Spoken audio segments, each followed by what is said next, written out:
ये है ह्यूजू, जो सोंगयोंग शहर की एक हाई स्कूल स्टूडेंट थी और वो एक टॉप स्टूडेंट थी जिससे सब कम्पीट करते थे, लेकिन वो हर बार जीत जाती थी। स्कूल के ज्यादातर स्टूडेंट वेल्दी रॉयल बैकग्राउंड से आते थे, इसलिए उन्हें बिल्कुल पसंद नहीं था कि ह्यूजू, जो कि एक बिजनेस एलिट की इलेजिटिमेट डॉटर थी, उनसे बेटर परफॉर्म करे।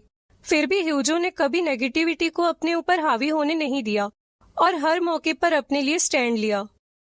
इवन स्कूल मैनेजमेंट भी उसे बार बार उसकी जगह याद दिलाते रहते थे।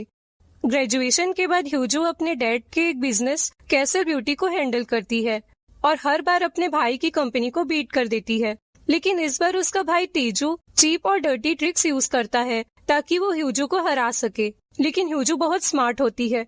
वो अपने टीम मेंबर्स को ऑर्डर देती है कि क्राउन प्रिंस के बर्थडे सेलिब्रेशन के लिए पैलेस विजिट का यूज करे, जिससे उसकी सेल्स बढ़ जाएगी।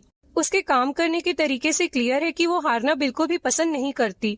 दूसरी तरफ पैलेस में हम मिलते हैं प्रिंस यियन से, जो थोड़ा रिबेलियस होता है और पैलेस स्टाफ के लिए उसे हैंडल करना काफी मुश्किल होता है। शाम को गेस्ट पैलेस में आना शुरू कर देते हैं और मीडिया इस इवेंट को लाइव कवर करती है। तभी ह्यूजू एक बोल्ड रेड आउटफिट पहनकर वहां आती है, जो बहुत ही क्लासी होता है, जिसे देखकर सब एकदम मेस्मराइज्ड हो जाते हैं। यहाँ तक कि वो सोशल मीडिया में भी ट्रेंड करने लगती है, जिससे उसके सारे प्रोडक्ट सोल्ड आउट हो जाते हैं। बाद में हम देखते हैं प्रिंस यियन प्राइवेट में प्राइम मिनिस्टर जोंगू से बात करता है। दोनों बेस्ट फ्रेंड होते हैं। यियन बताता है कि उसकी सिस्टर इन लॉ उस पर शादी के लिए प्रेशर डाल रही है। वो उसे कहता है कि अगर उसकी शादी हो गई तो उसकी सारी रिस्पॉन्सिबिलिटी जोंगुन को लेनी पड़ेगी, जो कि जोंगू को बिल्कुल भी पसंद नहीं है। इसलिए यियन जोंगू को पार्लियामेंट में अपना वीटो पावर यूज करने को बोलता है, जिससे उसकी शादी रोक दी जाए। इसी बीच ह्यूजू पैलेस में अपना रास्ता भटक जाती है और उसकी मुलाकात प्रिंस यियन से होती है। वो उससे उसका नाम पूछता है और कहता है कि पैलेस में किसी भी आउटसाइडर को आना अलाउड नहीं है। ये सुनकर ह्यूजू को बुरा लगता है। अगले दिन ह्यूजू को पता चलता है कि उसके डैड उसकी शादी करवाने की प्लानिंग कर रहे हैं, और सबसे बड़ी बात, वो लोग चाहते हैं कि ह्यूजू एक ऐसे आदमी से शादी करे जो उनके अकॉर्डिंग उनसे स्टेटस में नीचे हो। ये जानकर वो काफी गुस्सा हो जाती है। वो लोग उसे बार बार याद दिलाते रहते हैं कि वो एक इलेजिटिमेट चाइल्ड है और उसे ज्यादा एक्सपेक्ट नहीं करना चाहिए।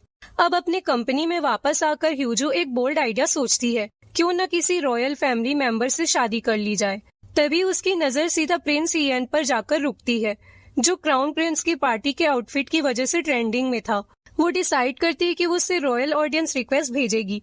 प्रिंस यियन का असिस्टेंट उसे बताता है कि उसे कैसल ब्यूटी के ओनर की सेकंड डॉटर की मैरिज का रिक्वेस्ट आया है, और बिना जाने यियन उस रिक्वेस्ट को रिजेक्ट कर देता है।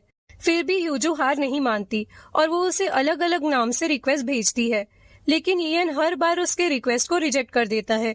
अब लास्ट में वो अपने असली नाम से रिक्वेस्ट भेजती है, जिसे सुनकर यियन एक बार में उसकी रिक्वेस्ट को एक्सेप्ट कर लेता है।